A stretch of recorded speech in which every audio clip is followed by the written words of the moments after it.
The dimensional gate shimmered like liquid starlight as Eva stumbled through it, her vision still blurred from the botched blessing ceremony. She had expected to arrive at the prestigious Celestial Institute on Andromeda Prime, where humanity's brightest minds studied advanced physics and diplomatic relations. Instead, she found herself standing in a courtyard where the ground was scorched black and the air tasted of ozone and blood. "New meat," growled a voice behind her. Eva spun to see a massive Krolix warrior, his 4 arms crossed over his chitinous chest. His species was known across the galaxy as one of the most ruthless predators ever to achieve space travel. "You lost, little human?" Eva's heart hammered in her chest, but she straightened her spine. Humans didn't survive first contact with 17 hostile species by showing fear. "I'm looking for the admissions office." The Krolix's mandibles clicked in what might have been laughter. "You're in the right place, then. Welcome to Varkoth Academy, the only school in the galaxy with a 30% mortality rate." The words hit Eva like a physical blow. Varkoth Academy. She'd heard whispers of it back on Earth, a brutal training ground where the galaxy's most dangerous species sent their warriors, assassins, and berserkers. It was the opposite of everything the Celestial Institute represented. How could the blessing ceremony have gone so wrong? The memory flashed through her mind. The High Priestess of Andra, 7 speaking the ancient words, the quantum energies swirling around Eva's body, and then the priestess's face going pale. "Oh no," she'd whispered. "The coordinates. They've inverted." "I need to contact the Terran embassy," Eva said, keeping her voice steady. "There's been a mistake." "No mistakes here," the Krolix replied. "If you came through the gate, you're enrolled. Academy policy. You can leave after graduation. If you survive." He leaned closer, his breath hot and rank. "Humans usually don't last a week." Eva clenched her fists. She was a mathematician, not a fighter. She'd won the Terra Prize for her work on multidimensional probability fields. Her blessing from the priestess was supposed to enhance her already formidable intellect, not send her to warrior school.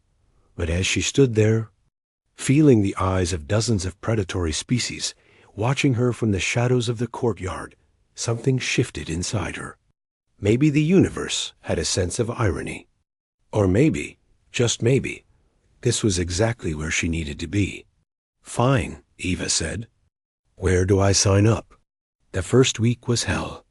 Eva shared quarters with a Sirath venom dancer who kept trying to dose her food with paralytic toxins for practice, and a Gorian brute who communicated primarily through violence. Her first combat class ended with her in the medical bay, 3 broken ribs knitting back together under alien healing technology. But Eva was human, and humans were stubborn. She couldn't match the raw strength of the Gorians or the speed of the Zinthir Shadowrunners. But she had something they didn't, a mind that could calculate trajectories, probabilities, and patterns faster than most organic computers. The botched blessing, she discovered, hadn't enhanced her intelligence as intended.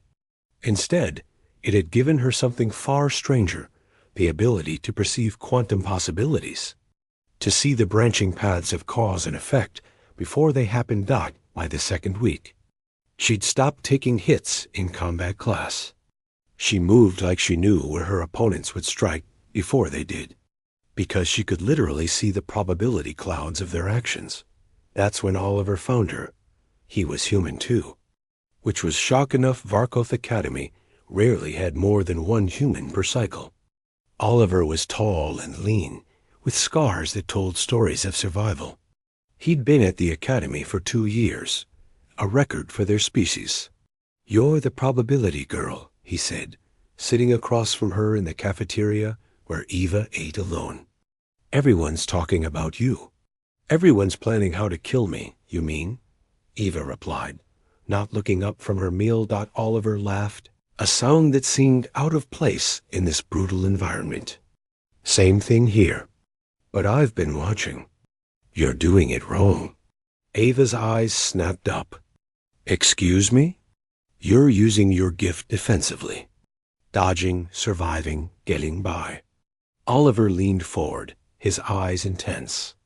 But humans didn't become a galactic power by just surviving.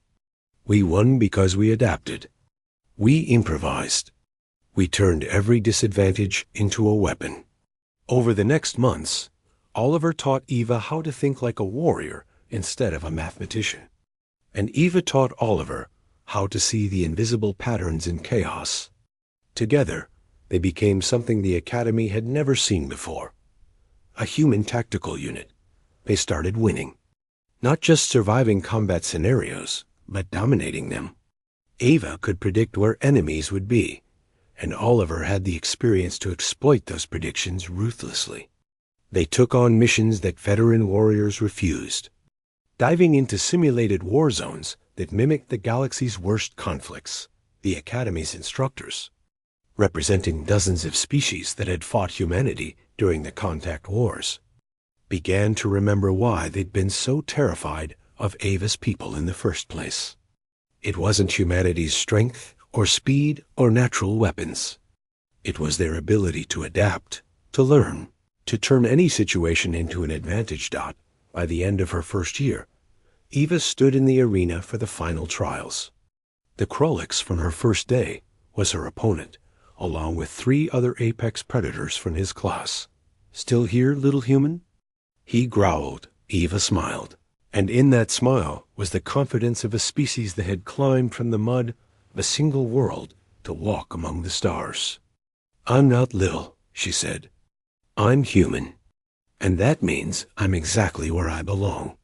The probability fields bloomed before her eyes, showing her 1,000 futures. In most of them, she won. And in that moment, Eva understood that the blessing hadn't gone wrong at all. Sometimes the universe sends you where you're needed, not where you want to go. She charged forward. And the galaxy learned once again why humans were the most dangerous species in the cosmos. Not because they were the strongest or the fastest, but because they refused to quit. They adapted to anything, and they turned every curse into a blessing.